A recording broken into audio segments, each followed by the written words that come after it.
Here are 2 simple ways to connect to your higher self. Hetepu fam, peace and blessings. This is Derric, RauKhu more.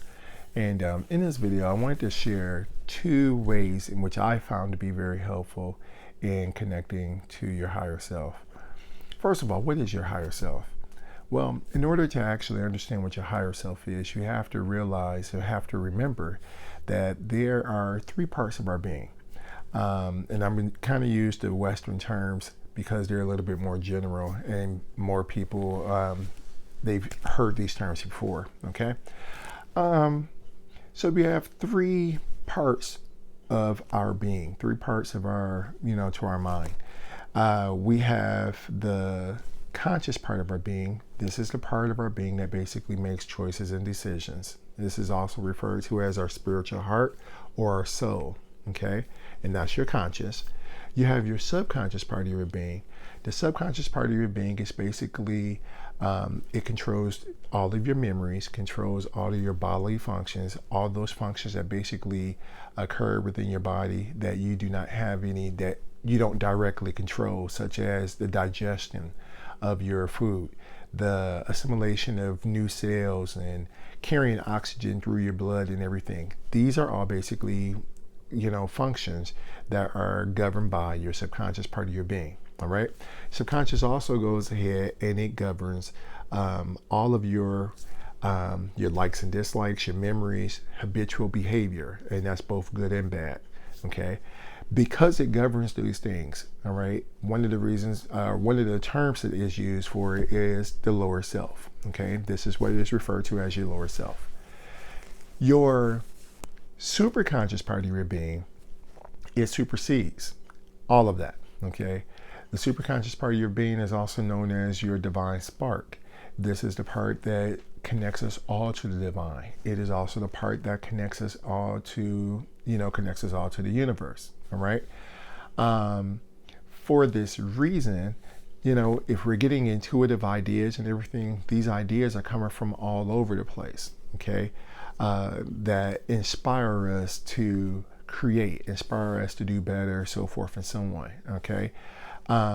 This is what is referred to as, again, the divine spark or the God self, or the superconscious also is referred to as, some terms are, according to the Swiss psychiatrist Carl Jung, it's also what is referred to as the collective unconscious, or this is what we call the higher self. Okay, so understanding, in order for you to understand what the higher self is, if you look at it from that perspective, all right, like I said, we have a conscious, we have a subconscious, and we have the higher self, all right, or a conscious, subconscious, and superconscious. And the superconscious, again, is the same as the higher self. When you look at it from that perspective, basically what that means is that we are not disconnected from our higher self. Okay, so that's the first thing. Our higher self is very, very intimately connected to us, just like our subconscious is. And when you understand how those, these parts of your being, how they work, it gives you a better understanding of how to actually control them, how to work with them, how to connect with them. Okay. Now, that being said, one of the easiest ways to actually connect to your higher self, one of the easiest ways to connect to your higher self, or like I said before, it's not that you're not connected to it, it's that we're up under the illusion that we are disconnected from our higher self, mainly because our higher self does not take an active role in our life, right? This is part of the reason why in the Kemetic legends, in the Kemetic tradition, the higher self is associated or symbolized as Osir, or who is also called Osiris. So in part of the legend, in part of the Kemetic legend, when you're talking about Osir, there is part of the story, different versions of the story, but in one of the stories, Osir is basically, he's up under the ground, or not under the ground, but he's up under the water, okay? And that under the water basically symbolizes, the body is up under the water, symbolizing the fact that basically The higher self is in the background. Okay, it's not taking an active role. It's basically it's asleep. Okay, or in a deaf state. All right. You may have heard the expression before, the sleeping giant. This is what they're referring to. The sleeping giant is your Osir, who basically is in the background. Okay. So when, and in fact, now that this is coming to mind, now I'm thinking about this, any kind of reference, any kind of legend, any kind of myth that always talks about there being some type of sleeping, powerful entity or so, this is what they're referring to. Even in, when they talk about Odin's son, in the Norse mythology, this is why Odin's son owes into this, this sleep, this paralysis type of deal. It's another reference to the fact that this is your higher self that is sleeping. Okay. So, like I said, when you keep that in mind, basically that helps you to understand you are not disconnected from your higher self. It's just that because of this, us being involved in this, this three-dimensional reality, this reality in which we're not taught about our higher self, we're not encouraged to even learn about our higher self or any of that. We fall up under the illusion that we are disconnected from our higher self. Okay. So one of the simplest and easiest ways to actually connect to or reconnect back to your higher self is to start saying thank you for everything that you're grateful for everything that you're appreciative of. All right. Now, what happens when you do this is that one of the things about the subconscious, or one of the things about your lower self, is that it does things by logic and reasoning. All right. A lot of people will say, okay, well, your subconscious is not logical, but no, I found that the subconscious is extremely logical. That's the problem with it. It is extremely logical. It's like a child. It interprets everything literally. Okay. So when it comes to actually, doing something, okay, if I went ahead and I do this and I get this result, well, from a subconscious perspective or a lower self perspective, it sees that, okay, that's, you did this and this is the cause of it. This is the effect of it. All right. This is a logical, deduction, understanding of how this works. Okay. Your subconscious sees that. Your lower self sees that. But when it comes to things like, for instance, events that occur outside of your actual direct influence, this will help you to connect to the higher self. This will help you to see your higher self, the role that your higher self plays in your life. So, for instance, you have a great day, for instance. Then say, hey, well, thank you for having a good day. As soon as you have something that is pleasant, immediately shoot out there, oh, thank you, genuinely express thank you for that. All right. And what you'll notice, the more and more you do that, you'll start to see that when you have these influences, when you start saying thank you, you'll either have more influences like that, you either have more of those pleasant experiences, or you'll have an experience that actually leads to you, that kind of shows why you did not have this pleasant experience based upon a choice or decision that you made. All right.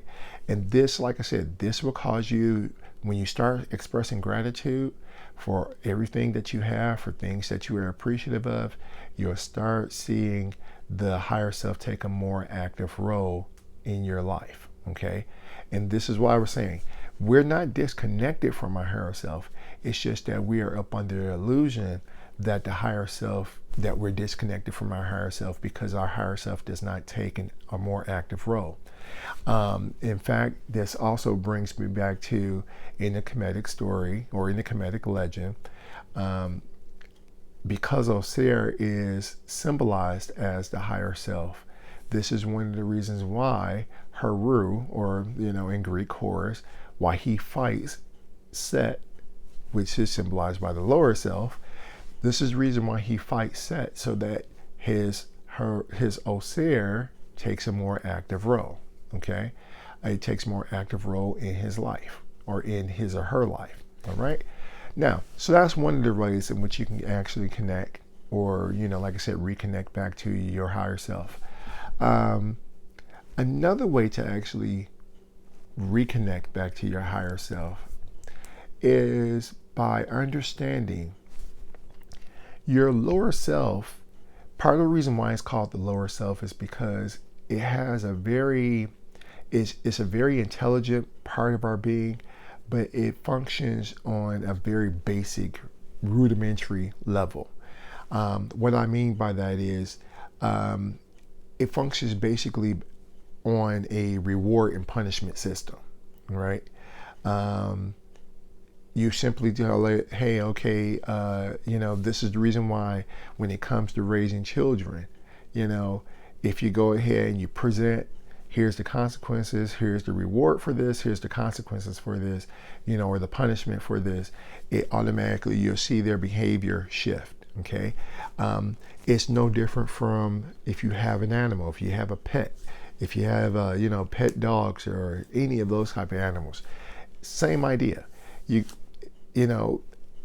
basically have a reward and punishment system. This is pretty much how your subconscious or your lower self functions. It functions based upon a reward and punishment system. All right. And like I said, I'm giving little hints on how to actually control your subconscious by going ahead and stating that. If you think about, like I said, a reward and punishment, that will kind of give you also an idea of how to actually manipulate your subconscious part of your being, or your lower self. Okay.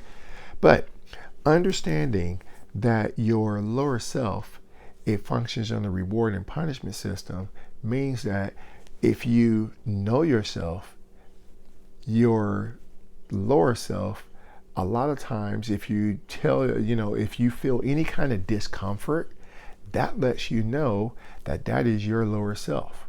Okay, that's your lower self speaking to you. So for instance, you're you do something, you do something incorrect. Okay, it could be anything, something real simple. For instance, you can come in and you decide, hey, you're going to drink up the last bit of orange juice, but somebody in the house, they wanted that orange juice as well, and the other individual who wants the orange juice, they're upset, and they're upset, they're kind of agitated and everything, because you drank up the last bit of orange juice and you didn't tell anybody. All right. And using that, just going along with that scenario, the individual who's agitated, they say, hey, well, who drank up the last bit of orange juice? Okay. As soon as you feel that tension, it's like, hey, you want to say, or you want to admit you drank it, but you don't want the other person to be upset with you. That right there lets you know that's your lower self. That part that does not want you to answer truthfully is your lower self. Okay. And this is part of the reason why we also call the lower self your ego self, or your ego, because it's doing things based upon just personally how you feel. It's not looking at anything else. It's not looking at the consideration or considering other people's, their behavior or any of that. Okay. It's just only concerned about yourself, your physical survival. All right. And how you feel. So as soon as you feel that discomfort of not wanting to tell the truth, that right there is your lower self, which means to connect to your higher self is to do the opposite. Okay. So anytime you feel discomfort in regards to, like I said, telling the truth, you feel discomfort in regards to being, true to yourself, this is your lower self. So therefore, the way to connect to the higher self, or bring the higher self to the forefront, is to do the direct opposite. All right. Now, we can go on and on about this because, like I said, this is a very fascinating subject. It is the basis of spiritual development. In fact, all spiritual disciplines, all spiritual, practices, they all basically refer right back to this whole understanding of your higher self and the relationship between the higher self, your conscious, and your lower self. All right. So, as I've stated before, okay, I don't want to make this a real long video. So as I stated before, thanks again for sharing, liking, subscribing. If you have any questions, feel free to drop me a line. Other than that, until next time, Hetepu. Hopefully that helped you. Hetepu. Peace. Just take it on. Just take it on to the house. Come on, Tigolo. Be strong. Be strong, Tigolo. Be strong. Just take it home.